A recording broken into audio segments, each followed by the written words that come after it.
Olá pessoal, tudo bem? Vamos falar sobre recuperação no gerenciamento de transações. E por que essa recuperação é necessária? O sistema gerenciador de bancos de dados deve garantir que todas as operações de uma transação sejam concluídas com sucesso e seu efeito seja registrado permanentemente no banco de dados, ou que essa transação não tenha qualquer efeito no banco de dados sobre quaisquer outras transações.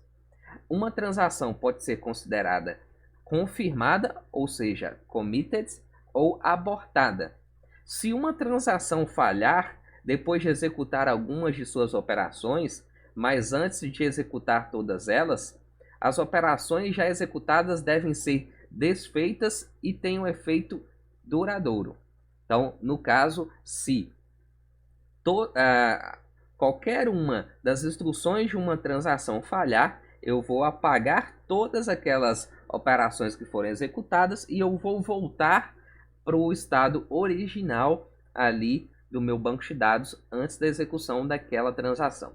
Então, alguns tipos de falhas podem ocorrer durante uma transação. Normalmente pode ser o quê? A falha no computador ou falha no sistema, geralmente do hardware, um erro de transação do sistema, erros de programação, erros locais ou de condições de exceção detectadas, paradas por condições específicas, a questão da imposição de controle de concorrência, problemas na serialização ou deadlock, que nós vamos tratar um pouco sobre serialização ainda, e falha de disco, problemas de leitura e gravação do disco do hardware. Problemas físicos e catástrofes, que são problemas em geral. Normalmente, as falhas de 1 a 4, o sistema precisa manter as informações suficientes para recuperar rapidamente da falha. As 5 e 6 não ocorrem com frequência, mas se ocorrerem falhas, é uma tarefa bem importante e muito mais complicada. Então, na verdade, o sistema de recuperação das transações, ela precisa registrar em arquivos tudo o que acontece para que, numa possível falha de qualquer tipo de natureza, esses dados de operações que foram executadas sejam desfeitas. Então, o grande desafio é exatamente isso: a gente voltar para o estado original dos dados e não ter um prejuízo em relação à falta de consistência de outras transações que executaram com sucesso. Então, realmente é um problema bem desafiador para quem constrói um gerenciador de transações de um banco de dados. Então, para nós programadores comuns, vamos dizer assim, é muito mais simples, porque normalmente a gente vai utilizar os comandos que eu vou passar para vocês aqui agora para fazer as operações. A gente não vai preocupar em criar um gerenciador de transação, mas a gente vai executar comandos práticos que vão fazer com que as transações funcionem dentro do nosso gerenciador de bancos de dados. Então, uma transação é uma unidade atômica de trabalho, ou seja, ela deve ser concluída totalmente ou ela não é feita de forma alguma. Ou seja, eu termino ela com 100% de sucesso ou eu desfaço todas as operações que foram executadas. Então, para fins de recuperação, o sistema precisa registrar quando cada transação começa, termina, é confirmada ou abortada. E o gerenciador de recuperação do sistema gerenciador de banco de dados vai acompanhar as seguintes operações: o Begin Transaction, que marca o início da transação; Read ou Write, que são as operações de leitura e escrita no banco de dados; End Transaction, que marca o final da transação, que é o ponto crucial para verificar se essa transação foi confirmada ou abortada; Commit Transaction, que vai falar que aquela transação foi confirmada com sucesso; e tem o Rollback ou Abort, que a gente vai marcar a operação que precisa ser desfeita naquela transação. Então, aquelas operações executadas não encerraram com sucesso e eu preciso retornar ao estado original. Então, essas são as operações que eu tenho marcar. Então, nesse esquema aqui, eu mostro a transição de estados da execução dessas transações.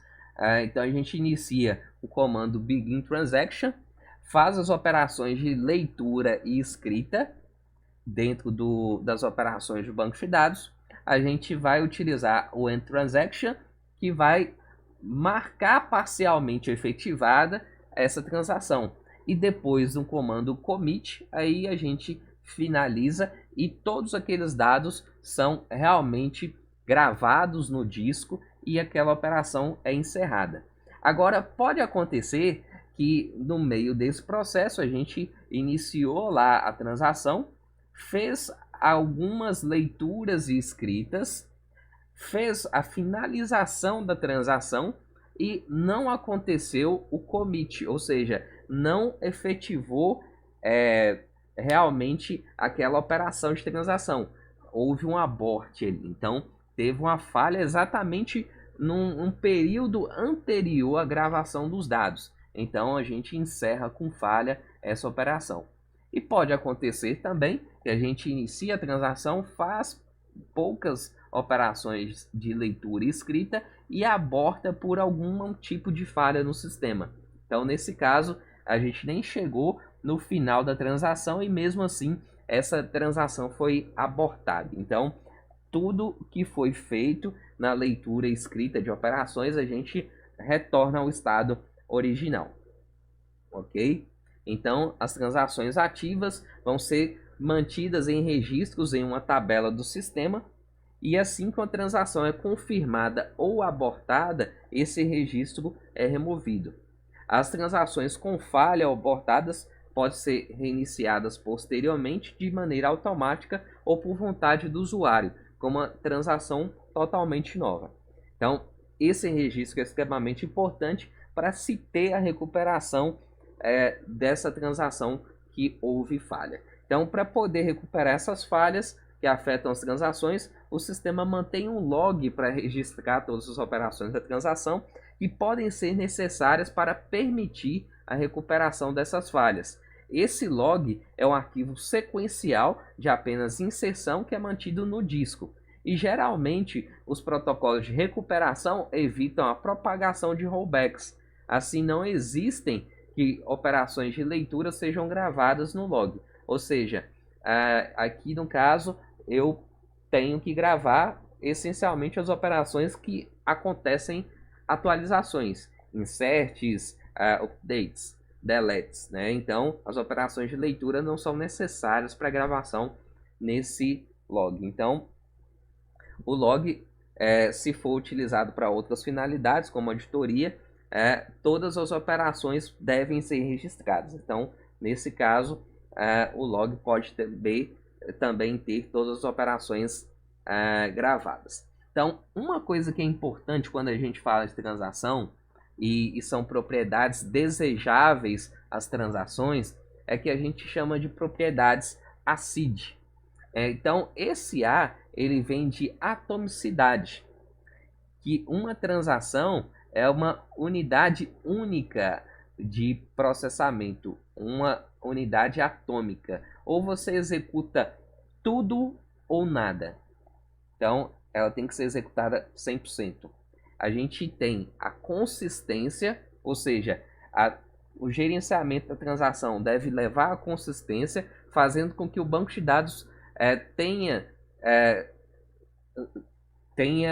sido utilizado sem interferência de outras transações. Eu posso ter lá 3, 4, 10 transações sendo executadas ao mesmo tempo, mas mesmo assim aquele recurso que eu tenho que seja comum, ele tem que ser gravado de forma consistente. O isolamento, uma transação deve aparecer como se fosse executada isoladamente. O usuário ele não sabe exatamente quantas transações acontecem ao mesmo tempo no sistema gerenciador de banco de dados, mas aparece como se fosse uma só. Durabilidade, ou seja, após confirmada a operação, quando ela é efetivada com commit, as operações realizadas elas não devem ser perdidas e vão ser gravadas no disco de dados ali. Então, essas são observações importantes para o processamento de transações, e essas propriedades elas são muito importantes também dentro do conteúdo de banco de dados. Beleza? Vamos lá